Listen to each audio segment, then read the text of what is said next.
সাহেব চা দেই? আমার চা কিন্তু যে একবার খাইছে সে জীবনেও ভুলে নাই। হ্যাঁ চাচা, চা যদি ভালো হয়ে থাকে আমাদের 2 কাপ চা দিন।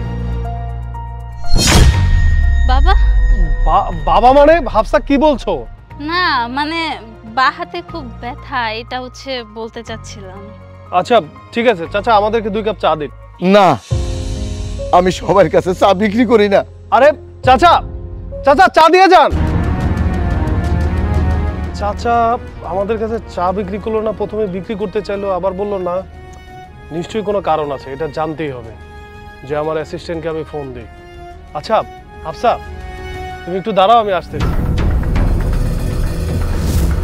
হ্যালো নীল, শোনো, এই ওয়ার্ল্ড ইউনিভার্সিটির সামনে একজন বুড়ো চাচা চা বিক্রি করে, তার কাঁধে চিপস আছে। তুমি একটু খোঁজ নিয়ে দেখো এই চাচার পরিবারে কে কে আছে, তারপর ওখান থেকে ওয়ার্ল্ড ইউনিভার্সিটির গেটে চলে আসো। আমি ওখানেই আছি। আচ্ছা ঠিক আছে। এইবার টের পাওয়া যাবে যে হাফসার সাথে এই লোকের সম্পর্ক কি। আচ্ছা হাফসা শোনো, আজকে খুব ভালো করে বিরিয়ানি রান্না করবো। আজকে আমাদের বাসায় একজন গেস্ট আসবে। আচ্ছা ঠিক আছে, খুব মজা করে আমি বিরিয়ানি রান্না করব। আচ্ছা চাচা, আমাকে সত্যি করে বলেন তো, আপনি আমাদের কাছে চা বিক্রি করলেন না কেন? আর আপনি কি ওকে চেনেন? কি ব্যাপার চাচা, আপনি কথা বলছেন না কেন?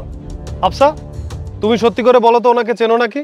না, কি বলতেছো? আমি ওনাকে কিভাবে চিনবো? কে উনি? আচ্ছা ওয়েট, নীল কি ঘটেছে বলো। স্যার হয়েছিল কি, আমি চাচার কাছে গিয়েছিলাম। কি হয়েছে? আপনি আমার পিছন থেকে ডাকতেছেন কেন? চাচা আপনার সাথে আমার কিছু কথা ছিল। আমি সামান্য চাওয়ালা, আমার সাথে আপনার কিসের কথা? চাচা আপনি কান্না করছেন কেন? কান্না করতেছি, আমার ভাগ্য খারাপ, আমার কপাল খারাপ, তাই আমি কান্না করি। কি হয়েছে এটা তো খুলে বলুন। এই পৃথিবীতে আমার একটা সন্তান ছাড়া আর কেউ নাই। আমার একটা মায়া নিয়েই আমার সংসার। মায়ারে ছোট রাইখা মইরা গেল। মায়াটারে মার স্নেহ দিয়ে, বাপের ভালোবাসা দিয়ে আমি মায়ারে বড় করছি। আজ আমার সেই মায়া আমারে অস্বীকার করছে। আমার বুকটা ভাঙ্গা গেছে ম্যাডাম, আমার বুকটা ভাঙ্গা গেছে। আপনি আর কান্নাকাটি করেন না। আসলে প্রতিটা মানুষের মনেই দুঃখ, কষ্ট, সুখ সবকিছুই থাকে। আপনি কোনো চিন্তা করেন না, চলুন আমার সাথে চলুন। আমার আপনি কই নিয়ে যাবেন? আচ্ছা ভয় পেন না, চলুন আমার সাথে, তাহলেই বুঝতে পারবেন। আচ্ছা চলুন। পৃথিবীতে ওনার একটা মেয়ে ছাড়া আর কেউ নেই, আর সেই মেয়েটাই হচ্ছে আমাদের এই ম্যাডাম। না না, উনি কি বলতেছে এগুলা? আমি ওনাকে চিনি না। হ্যাঁ, তুমি তো জানো আমার ব্যাকগ্রাউন্ড। এই তো সামান্য চাওলা, একে আমি কিভাবে চিনবো? ছি হাফসা, আমি ভাবতে পারতেছি না আমি কার সাথে সংসার করছি, যে কিনা নিজের জন্মদাতা পিতাকে পরিচয় দেয় না। ছি, তুমি যে এত বড় হয়েছো, তোমার এই বাবাই চা বিক্রি করে তোমাকে বড় করেছে। নিজের জন্মদাতা পিতাকে যদি ভুলে যাও, কদিন পরে তো তুমি আমাকে ভুলে যাবে। আমার এখন টাকা পয়সা গাড়ি বাড়ি আছে দেখে তুমি আমাকে ভালোবাসো। আমার টাকা পয়সা গাড়ি বাড়ি না থাকলে তোমার বাবার মতো তুমি আমাকে পরিচয় দেবে না।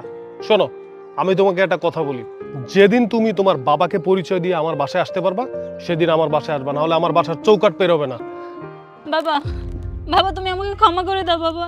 আমি ভাবছিলাম মেঘ অনেক বড় লোকের ছেলে, ও যদি জানতে পারে আমি সামান্য চাওয়ালার মেয়ে, ও আমাকে ভুলে যাবে বাবা, ও আমাকে কোনোদিন মেনে নেবে না। কিন্তু আমি বুঝতে পারি নাই ও এত বড় মনের মানুষ।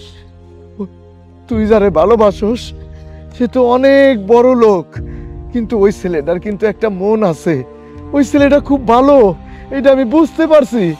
পরের পোলা হইয়াও আমাকে ঘৃণা করলো না।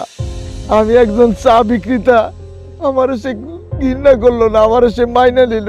কিন্তু তুই আমার মায়া হইয়া তুই আমার পরিচয় গোপন করলি। মা, তুই যদি আমারে অস্বীকার করস, তুই যদি আমারে সাইরা চইলা যাস, আমার মরণ ছাড়া আর কোনো উপায় নাই রে মা।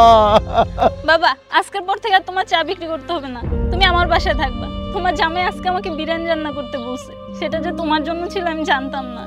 বাবা তুমি আমার বাসায় চলো প্লিজ, চলো।